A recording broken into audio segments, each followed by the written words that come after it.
Hello, I'm Andrew Weaver from NE8C Academy, and in this video I'm going to show you how to work on a shoulder injury. So this was based off of a question in one of the groups. This person had a dislocated shoulder.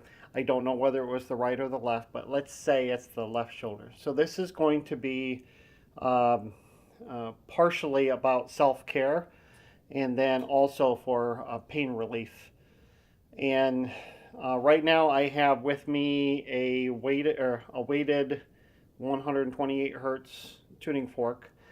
Uh, Specifically, I use this fork, or I'm using this fork right now because that's what we generally will use within our practice at New Earth Healing Center, and what we do a lot of training on at the Academy.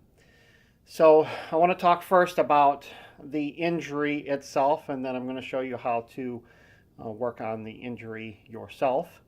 And then hopefully if you have the ability to work on this injury with someone else, then you'll know what to work on. So having a dislocated shoulder, a shoulder has a ball joint to it with a gasket around it. So anytime that suction is overcome, or maybe the gasket itself is ripped, you got a dislocation of a ball and joint.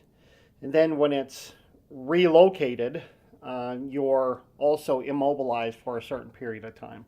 So two concerns there that I have with working on pain relief for an injury recovery, an acute injury, which means you actually did something to injure bone or soft tissue like muscle. The concerns are that where is the pain coming from and what's causing your current pain right now. The first thing would be the anti-inflammatory response of the acute injury of the ball joint being ripped out of its socket and then pushed back in. That gasket that's supposed to create that suction seal around that ball joint has now been compromised. And then when you reinsert that ball joint, it's most likely never going to be the same, or it may not heal correctly. That's why people that have had a shoulder pop out of socket, that they generally have an easier chance of doing it again because you compromised the suction seal on that, like an O-ring. So this particular person that asked the question had said that she had been immobilized for 3 weeks. So that tells me, if she was my client and I was going to work on her, that tells me that the acute inflammatory response that goes with an acute injury, meaning there's actually a physical trauma to the bone or the soft tissue, that should have subsided within 3 weeks. So there is possibly something that had occurred during that time with the soft tissue that was the physical trauma of a dislocated shoulder, meaning that you have muscle groups, you have tendons, you have the fascia that surrounds and holds all of that together in the shoulder. They've all been pulled beyond its limits. So there's that injury, and the inflammation and the swelling and the things that occurred during that time could still stay with you for a long period of time, especially if there's an immobilization as part of that, which 3 weeks is quite a long time for immobilizing. And I suspect that even after that 3 weeks, that this person was probably favoring the shoulder, not moving it as much because there's pain involved. And pain was our original motivator to not mobilize that part of the body so that it can heal by itself. So immobilization of soft tissue, specifically the fascia fibers, those collagen fascia fibers that are on our superficial fascia layer just underneath the skin, that is designed to tighten everything up and to keep it all operating within a normal posture and movement. Then even our muscle groups are surrounded by the fascia fibers, deep fascia, and then our tendons are really fascia. When those things get ripped, torn, pulled too far, and then we don't move it to tell the body what to do with those fascia fibers as they've been stretched beyond their limits. Um, if you immobilize those things, the fascia fibers have now been trained to stay there and support your new posture, your new movement, which in her case was a lack of movement, which meant that those collagen fibers really started to reinforce each other, to tighten up and keep tightening up and lay more of those fascia fibers on top of each other. So we find this, the reason I'm saying this about the fascia fibers is because this is what we find for recovery of injuries like this, where you have the initial injury, but that injury has now or should have had enough time to resolve itself, that you still have to resolve the aftermath, the rehabilitation of an injury, which I feel in this case we have to consider those parts. So given that information, the injury itself, the trauma itself, and then the recovery time of immobilization, where would I go and what would I do to work on this particular client? And then what does this person who asked the question, how does she work on it herself? Because she's in excruciating pain right now, especially if she's having problems sleeping. So you can imagine that either side, if you're sleeping on your side, all of that weight is still going down if I'm not sleeping on that shoulder. If I'm sleeping on my back, it doesn't matter how I'm sleeping. I'm still having a hard time with this shoulder. There really is no good way to sleep with an injury, an acute injury, and not have it resolve itself while you're sleeping. So you need help, and the tuning forks, fortunately, are a great way to help you resolve some of these things. So what we're doing here is we're going to work on the areas first. If you're working on yourself and it's your own shoulder and you're going to know where the pain is in an acute injury as opposed to a chronic injury where it's your lifestyle, your posture, your movements, or lack of. Those are what's causing a buildup of fluid, fascia fibers in your superficial fascia layer just underneath the skin. Things start to tighten up. And I'm talking about those people that constantly look down at their screens all the time. So next thing you know, you have neck injury, you have lower back injury because you sit all day. That's not what I'm talking about in this case. I'm talking about injuries that actually happen to where you have a buildup of the inflammatory process to heal the soft tissue, and the bone is going to, as far as I'm concerned, the bone is going to heal itself based off of the pressures involved with the bone. It is the soft tissue that really provides the pain afterwards, the long-term pain, which is the case with this client. So she is going to know where the pain is in an acute pain like this just by moving her arm around. And this is what I suggest to you right away is, all right, so two things going on here. It is the person that's in pain is working on themselves, self-care. Then I'm also going to consider the fact that you as a sound healer could be working with a client, so you would ask the client these things that I'm about to go over. So moving your shoulder up and down, finding a range of motion, that's always the first thing involved in caring for an injury like this to relieve pain. So up and down motion, the first time you get a client or yourself to move the arm up and down to find not only range of motion, but at what point does the pain start and where is the pain? As you're moving up, moving the arm up, okay, at that point, that's where the pain starts.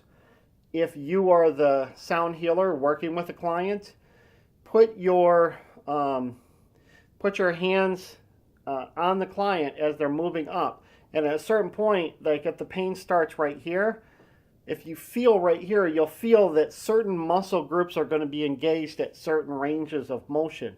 That's a good thing to consider in your assessment.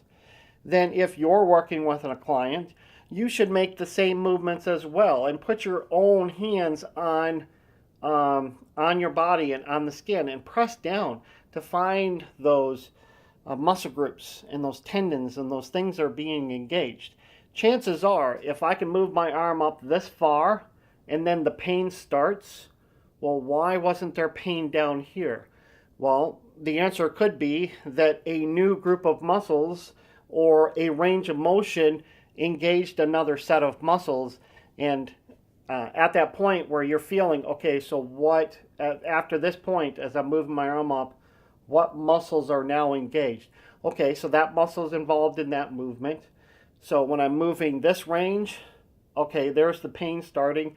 What muscle group now gets involved at this point of this range in motion?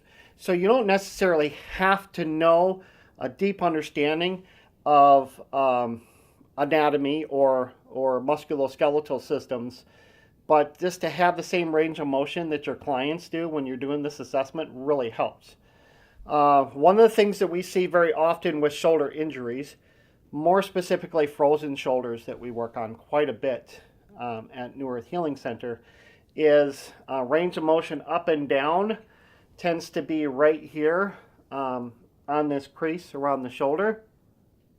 We find that just behind the shoulder, in this location here, where you see the tip of my tuning forks touching right here, right along in this direction or this area here, tends to get really tight. The fascia fibers get really tight because they're trying to they're trying to carry the day for you, to carry the day for the injury, especially after the injury occurs and you stop lifting your shoulder, or you're using other muscles to compensate for the pain that's right here. You're going to cause a tightening of other areas. Sometimes we think of them as muscle groups, but it really is the fascia that surrounds those muscle groups. You'll find that back on this side of the shoulder, those muscle groups and the fascia fibers get really tight, and you'll start to get swelling. You'll start to get what we consider inflammation, which would be a tightening of the fascia fibers, and then the fluid starts to build up underneath it, which is where you get a lot of your pain. The pressure in that extracellular matrix, that superficial fascia, the fibers, the interstitial fluid, the building up and tightening down of things creates a really pressurized environment, and that's where a lot of your pain happens. There's more pain sensors in the superficial fascia layer than any other part of your body. So we have to consider that's where a lot of your pain is coming from. We want to be able to resolve that with the tuning forks. Then on the front side of your shoulder, what we find with most shoulder injuries, including frozen shoulder, we're using a lot of the thought process based off of frozen shoulder as well, especially because you're still going to immobilize yourself voluntarily with a frozen shoulder. That we find that right where my finger is at is usually a ball starts to form here of inflammation. Again, that's probably the fascia fiber starting to tighten down, where you get a lump right there, and it's going to be extremely painful for those people that that have this sort of injury or recovery challenges. So when you're pressing down on it, it's already like a pressurized ball that has all these nerve endings in them. So all you have to do is put slight pressure on it, and it's going to be really, really painful. So we want to resolve any lumps that we feel here. Normally, this is on the muscles of the shoulder itself. Okay. Then there are muscle groups that actually fan out from here, going to the shoulder joint. Those have most likely, in a separated shoulder, been compromised and they've been pulled beyond their limits. Fascia fibers, they're collagen fibers. They're designed to pull a little bit, but not to be pulled beyond their limits. And once they do, it's very difficult to get them to return back to their original position of where they were before the injury. Collagen fibers in the fascia network, they're always constantly moving, changing, These fibroblast cells that control those fascia fibers are always responding to the current environment.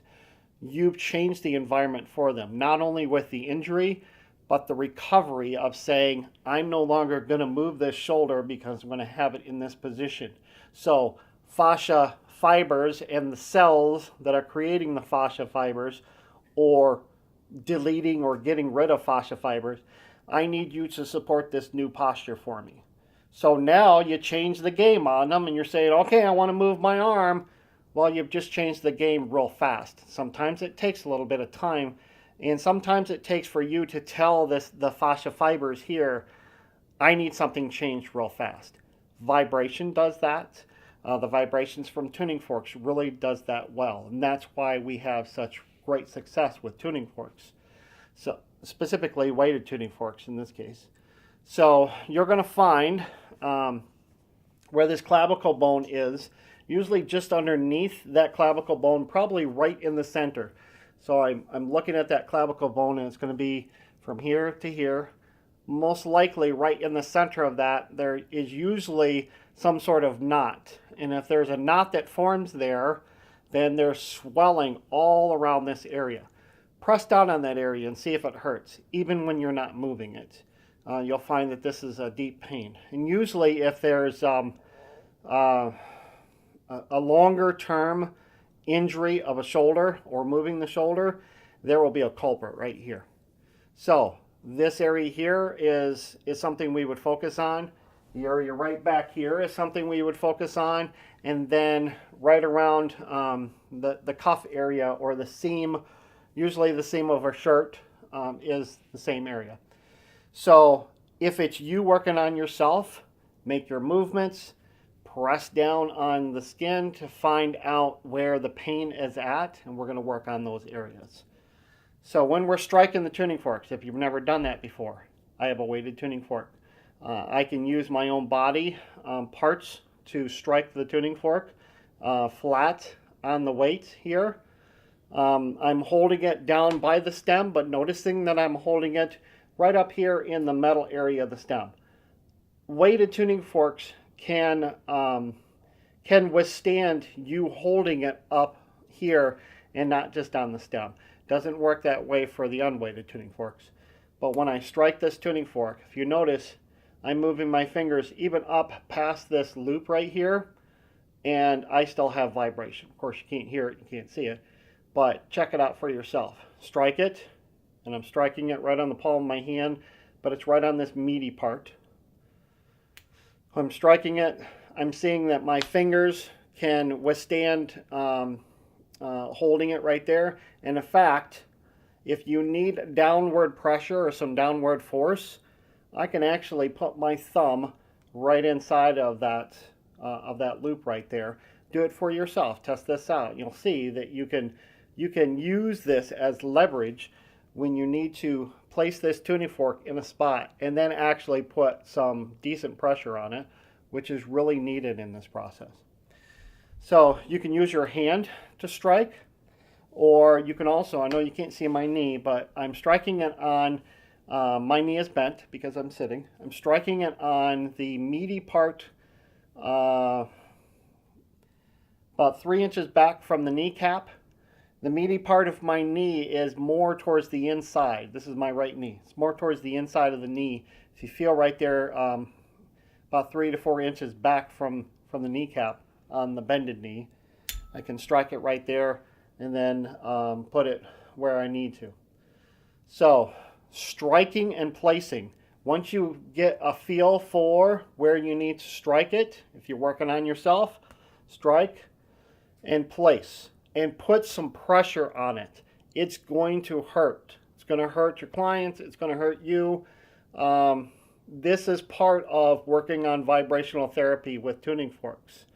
Pressure, striking, placing it on the location that hurts. It's already in pain. This is just something that the clients and you are just going to have to work through.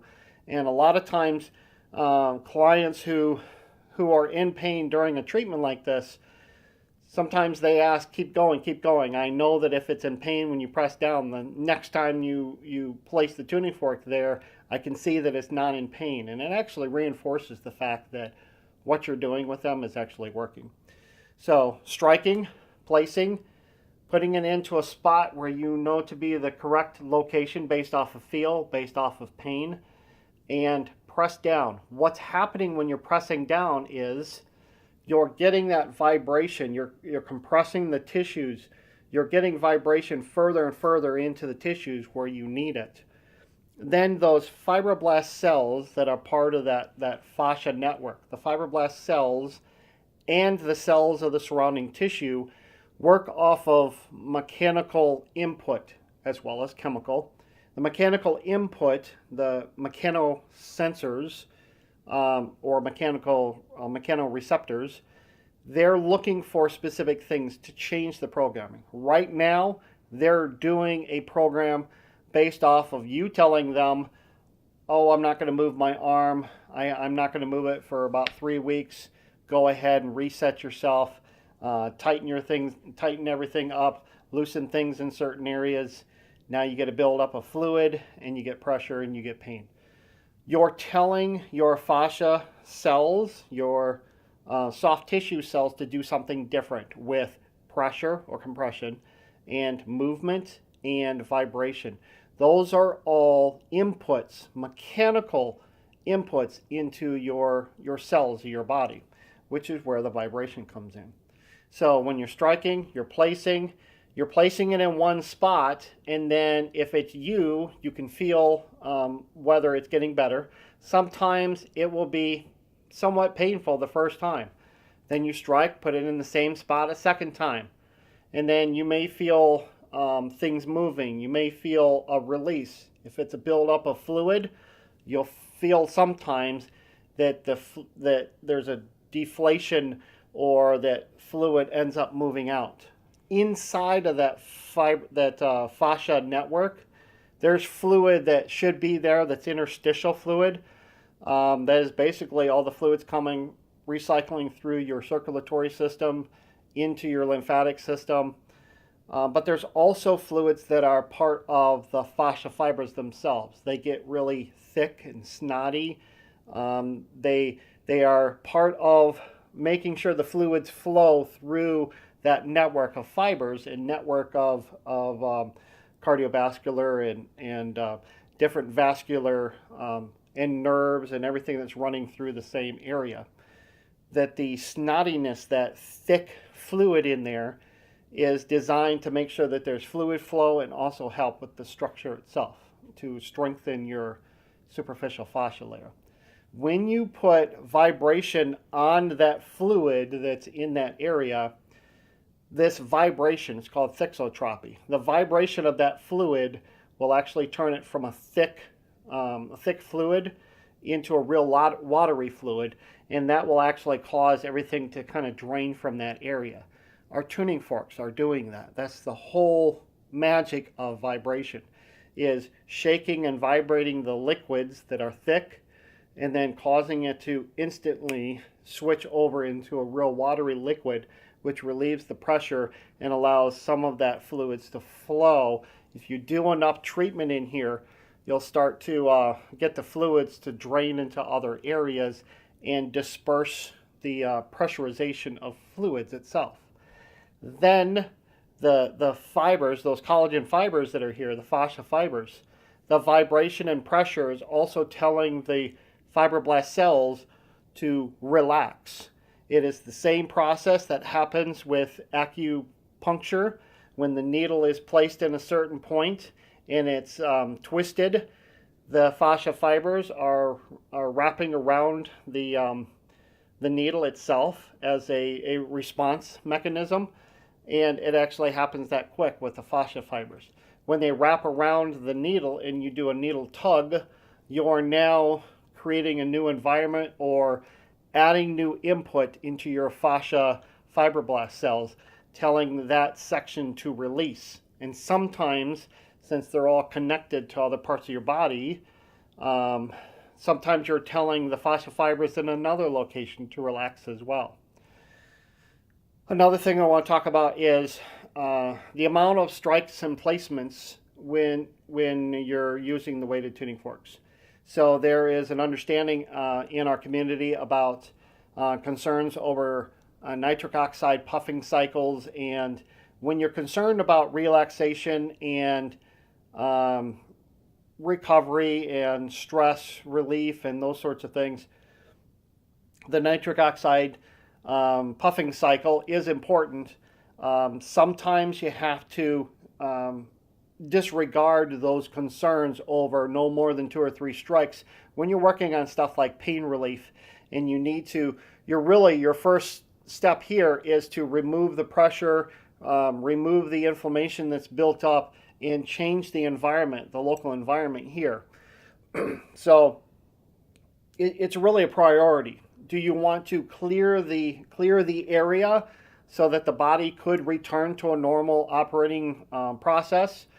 Or are you more concerned about nitric oxide puffing cycles, which are probably not going to happen if you're still in pain and there's still a pressurized area?